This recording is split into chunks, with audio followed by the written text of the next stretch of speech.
Hello everyone, welcome to my world. అంతా కులాసాయేనా?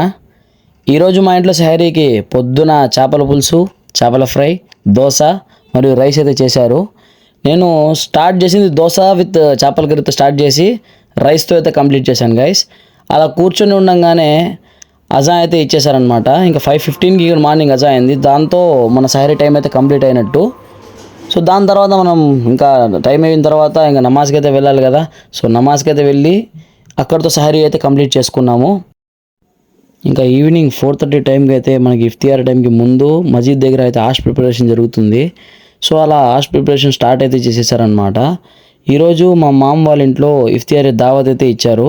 దానికోసం అంటే మస్జిద్కి మనం ఎప్పుడు దావత్ ఇచ్చినా ప్యాకింగ్స్ అయితే చేసి ప్యాకెట్స్ అయితే ఇస్తామన్నమాట. సో ఆ ప్యాకింగ్ అయితే జరుగుతూ ఉండింది. అలా ప్యాకింగ్ కంప్లీట్ అయ్యేటప్పటికి మనకి ఇఫ్తియార్ టైం అయితే అయిపోయింది. సో అందరూ వాళ్ళ వాళ్ళ ప్లేట్స్లో వాళ్ళకి కావాల్సిన ఐటమ్స్ అన్ని పెట్టేసుకొని రెడీగా కూర్చొని వేసినారనమాట. సో ఎప్పుడైతే ఆడ అజా ఇస్తారో అప్పుడే మనం ఫినిష్ చేద్దామని చెప్పి చాలా ఆకలి మీద అయితే ఉన్నారు. పొద్దునుండి రోజా ఉన్నారు కదా.